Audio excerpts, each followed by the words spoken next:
Seconds tick down as the start of a seemingly endless horde makes their way to destroy my keep. The tension is palpable as I hope my defenses hold in the face of overwhelming odds. Welcome everyone, StealthyShiroean here, and today I'm bringing you my review of Age of Darkness: The Final Stand. Age of Darkness is a survival real-time strategy developed and published by PlaySide. It recently released this past January, but it had its early access release in October 2021. It seeks to meld ideas popularized by games like They Are Billions with its impossible hordes of enemies, and add in their own spin with the use of hero units. And what comes out is a game that has some stumbles, but brings a good time. I'd also like to mention that I did receive a key from the publisher, but that doesn't influence any of my opinions. Alright, let's get to the review. When it comes to the presentation, the first thing that has to be said is how impressive it is to see so many enemy units swarm the screen in the really big waves. Indeed, the devs actually dubbed this technology Swarm Tech, and according to their Steam page, can render up to 70,000 units on screen at once, which is insane. My hordes never got anywhere close to being that big though. The game itself goes for a darker color palette, primarily focusing on browns and greens, other than the color distinction of the three factions being blue, red, and green, primarily with yellow and white being used occasionally in the campaign. Despite this, I found it quite hard to distinguish specific units on the battlefield a lot of the time. And that is due primarily because of the small character models and the sheer amount of units that are on screen and bunched together. This was especially so when talking about the nightmares, which are the creatures players find themselves fighting in the main survival mode. All the nightmares were of some shade of similar green. Yes, they did have different types with different character models, but some of them were difficult to determine unless they were the big spider spitter things, or the almost neon green blowing up spiders. Actually, on this front, I would have liked it if I could zoom in just a tad more than what the game allows. I know it wouldn't really do anything since you would generally need to play more zoomed out, but I like the idea of being able to get down to the action. On the audio side of things, the soundscaping was fine. Every building and unit all made a noise when clicked on or had an accompanying one-liner, which is par for the course with an RTS. Actually, as far as the voice acting goes, I thought everyone did a good job. To face the dark. Merrick, you slovenly sot. Look at the state of this place. The keep is in shambles. Your men are scattered. Are you drunk? I'm injured is what I am, Fader, and this honeyed ale numbs the pain. Should've never let you take the oath, you old prude. They tried their best to bring their characters to life, even if I do feel every character could have had a bit more meat on their bones, narratively speaking. The music is largely unmemorable for me. A lot of tracks sounded more like ambience and weren't too noticeable. However, I really did like the track that played for a Death Knight, which is when a big wave comes in to attack the player's base. I love the tense build-up in the beginning right on the eve, and then the epic track that plays during the actual fighting. It made the fights that much better when I pulled off a victory.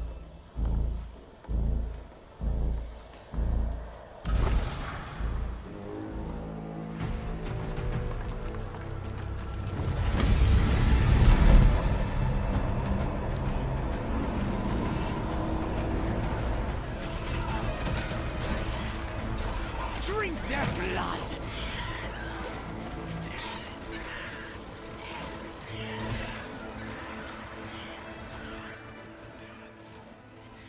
Age of Darkness does have a campaign, however, I'll set the scene first before getting into the campaign's story. The game takes place in the world of Eredar, which is plagued by nightmares. And not nightmares as in bad dreams, but basically monsters that are called nightmares. They exist in this dark shroud known as the Veil. These giant dark crystals, made from some long-lost race that used to rule over humanity, the Elosins, are in place to keep the nightmares at bay. Every so often though, whether prodded or just naturally, these crystals break and then the people get Zerg rushed by the Bad Dream Team, aka these monsters that want to kill and destroy everything in their path. Anyway, this is the backdrop for the game's world and is all that really needs to be known for the survival mode, which is the main bread and butter of the game. However, Age of Darkness goes the extra mile and actually has a story campaign for their game, which I think is nice since many RTS games seem to not bother with that, or it's very bare bones. While I do appreciate the effort, what we end up having is a bit of a mixed bag. The story starts with tragedy as Edwin's friend and comrade in arms is cut down for standing in the way of Order business, despite being Order members themselves. Vizargo, Edwin's friend, is horrified because the Order kills his wife for being an Alosan. That one race that used to rule over humanity I mentioned? Well, now the Alosans seem to be all but extinct. People actually call other Alosans and use the term like calling someone a witch, and the penalty for that is death. Vizargo loses his arm and is presumed dead from the wound, and Edwin is sent to kill Vizargo's only infant daughter. Yikes. Age of Darkness is definitely a dark fantasy, and it wears that on its sleeve. Most of the characters all have character traits that make them unlikable or rough around the edges at best. What I really liked about the campaign is the stark difference from the survival mode. There's a lot more going on than merely fighting off the nightmares. There's multiple powers at play, all trying to work out their petty squabbles instead of dealing with the main threat that Edwin is desperately trying to get them to do. It kind of reminded me of Dragon Origins in a way, with the Grey Warden's similar struggle against the Darkspawn. I think the story and the world excels at crafting its dark fantasy, but I wish there could have been more. The game only has 10 missions, which could be enough, but the game tries to pack in all the playable heroes and some other side characters, as well as giving the player the chance to play as different factions. Edwin is the main character, but some of the missions will follow someone else. This stunts all the characters a bit, as it just doesn't have enough time to fully convey things or make character development believable. Some, like Cyrus, only get more of a cameo since he's a playable hero than any actual development. Ultimately, I think all these things weaken the overall story. Many things happen too quickly, and I didn't get a good sense of what was going on in the world. For instance, there is the Alderan Empire that is currently dealing with a rebellion, led by Aelys, one of the playable heroes. She and Edwin apparently had some sort of past relationship that is never really quite explained, so I wasn't really sure why they were working together. Their use of the other factions in the game as playable for a couple of missions really felt rushed to me as well.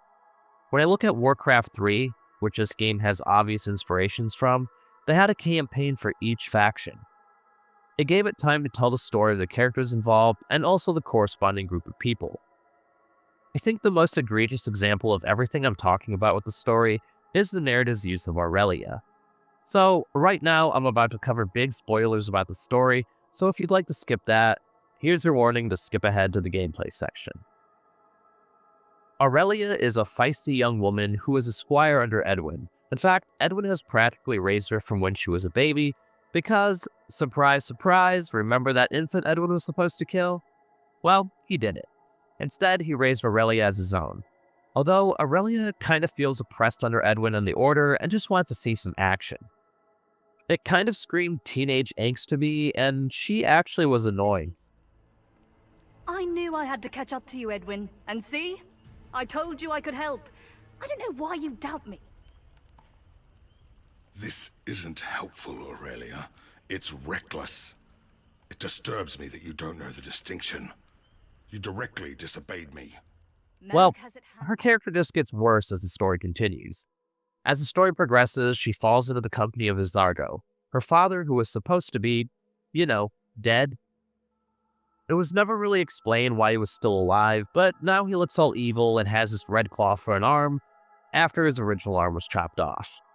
Quite easily, and with no pushback at all from Aurelia, Vizargo convinces her to join him. I found this so unbelievable since she's been raised by Edwin. But okay, teenage angst, rebellious phase thing she's got going on, I guess. Later on, it's revealed to her that Vizargo is her father. Suddenly, she feels wronged by the Order because they essentially destroyed her family. Once again, despite years of being raised by Edwin, apparently that is all tossed out the window and she only cares about vengeance.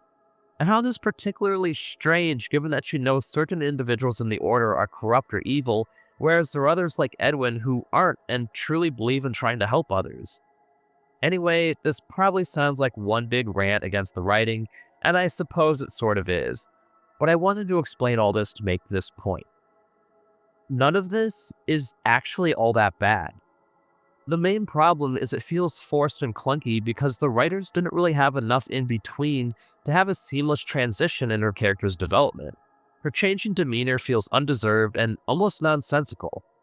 However, the ending itself seemed to hint at more to come. I don't know that there's anything major planned for Age of Darkness after 1.0, but I could certainly see this explored more in a future sequel. Since I was just talking about the campaign's narrative, I'll start the gameplay section talking about the campaign itself.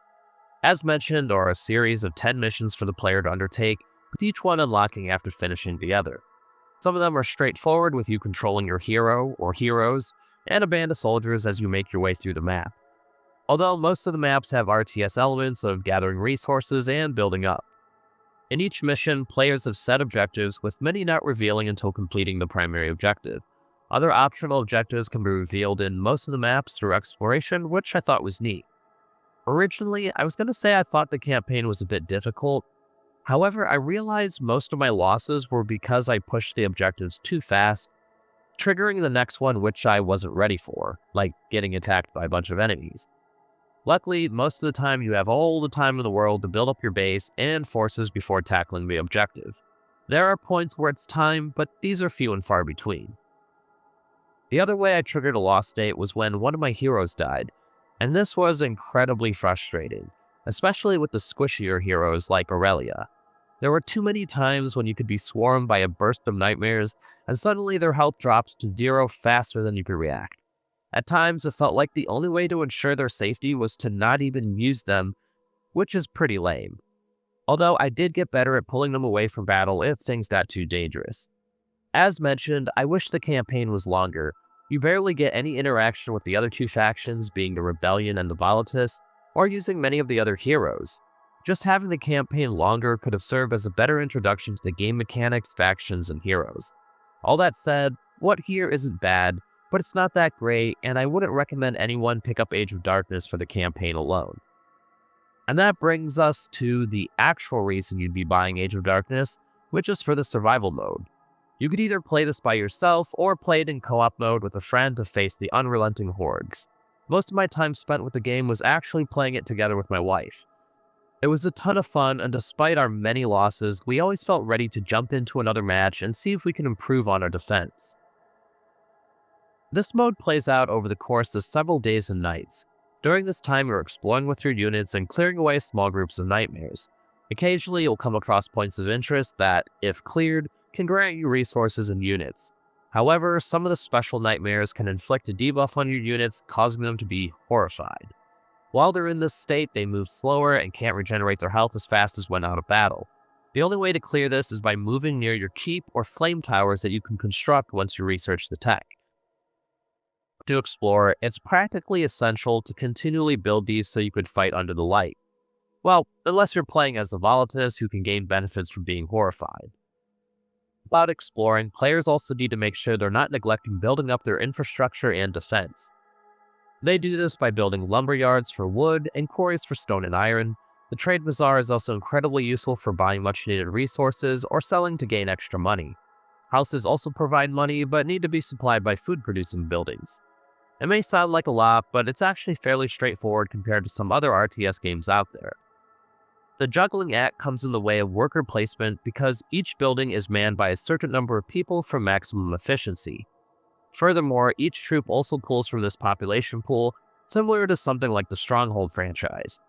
So you don't want to go so heavy on resource buildings, only to find that you don't have enough manpower for troops. Luckily, you can micromanage that aspect by pulling or placing people as needed. And all this preparation and exploration is for the dreaded Death Knights. And Knights as in, it's now nighttime, and not to be confused with Death Knights, like the guys in Warcraft. On these nights, the veil shrouds the land, and one or more dark crystals rupture, causing a burst of nightmares to race across the map to attack your base. So those flame towers I mentioned earlier? Hopefully they're built in strategic spots. Obviously, you'll want them to prevent the inevitable horrified statuses your units will receive. However, if there are any gaps between your building's inherent light radii, then the veil will fill that. This is bad for two reasons. First, enemies can spawn in the veil. No, they're not going to be the main attack force, but it's really annoying when you're trying to hold the line and then a couple guys manage to subvert your defenses and are destroying your undefended interior. The second reason is if your units need to get to the other side of the Veil, then they'll need to enter the Veil, which does a lot of damage. In fact, it's almost never good to go through it unprotected because their health drops so fast even going through a small section of Veil. The Order has light bearers that can help with that, but more often than not, you're either screwed or you need to place a flame tower. I like this feature a lot actually. It added an extra layer of danger to the Death Knight, which are already dangerous enough with all the enemies knocking on your door. However, the pathfinding doesn't take the Veil into account, so you need to be really careful and think before you click. Otherwise, the shortest path might be through a section of Veil, and then when you look back to where you guys have gone, well, you'll find them all dead. To follow this tangent of nitpicks, I thought the unit's aggro range was really short. There were times when they'd be attacked by a ranged enemy, but since it wasn't in their aggro range, they just stood there and let it kill them. I found the formation button to be practically useless. It's very limited in how you can set up a formation, and the moment you tell them to move after setting it up, they break formation anyway. When moving my units, I almost always use the attack button, which was actually an attack move button. This way they wouldn't be stupid and let enemies attack and kill them, but instead attack enemies as they came into view. Finally, the biggest gripe I had with controlling my units is clicking on buttons didn't always register. There were so many times when the game wouldn't recognize a click on a button like a unit's ability, and I'd have to reselect the unit or building. This was especially frustrating in a defense when I needed my units or hero to do something specific, and then I needed to reselect them, costing valuable time and possible units. Anyway, back to talking about the Death Knights. At the start of every one, there was a malice or debuff that can make things just a touch harder, such as units having limited health and armor regeneration, or if your units die, then there's a chance they'll come back as a nightmare. Alternatively, when you survive a Death Knight, then you'll get a blessing, which is a buff for your playthrough. The malices go away at the end of the night, but the blessings stay with you throughout. However, Age of Darkness also features a variety of difficulty levels and even customizable difficulty options with some optional modifiers. Things like the inability to sell buildings, or the Veil coming every night rather than just Death Knights, and also the ability for malices to stay for the duration of a match rather than just a Death Knight. Got a lot for hardcore players.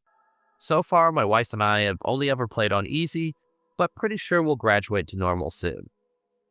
I really liked how these buffs and debuffs were random, creating slight differences in each run. Additionally, the Dark Crystal placements were different each run, and even the paths the monsters would take you couldn't always easily predict. It kept us on our toes to set up proper defenses in the right areas, but also not keep anything too lax in other areas just in case we misjudged where an attack would take place. One last thing I'd like to mention about the gameplay is the pause button. Such a wonderful feature. It seems like something that isn't a big deal, but it was absolutely essential when playing this game. When every action cost time, it was great to be able to pause, take in the situation, and then decide what to do next. The game lets you give orders, select research and training, and build things while paused. Of course, nothing actually happens until you unpause the game, but it was a great way to take stock and keep the game from being too overwhelming. And that brings us to the value and my final thoughts. But first, if you're enjoying the review or found it helpful, then please consider giving it a like, as that helps me out greatly with the YouTube algorithm gods. Age of Darkness: The Final Stand runs for $27.99 USD, and I put around 35 hours into my playthrough with it at the time of this writing. And I plan on putting several more hours into the game. The multiplayer aspect really sells this game for me and my wife, and despite the core loop being the same each time, it's been fun trying to figure out the best way to hold the line. Despite the game's difficulty, the game's challenge feels appropriate since it has a ton of options to customize it based on the player's skill level. The campaign may be nothing special, but the survival mode is great, and I'm sure many can have fun with it just playing solo. Although as far as multiplayer goes, I read from several of the Steam forums that they had trouble with multiplayer. Obviously, I can only speak from my own anecdotal experience, but my wife and I had no issues with connecting or playing the game together.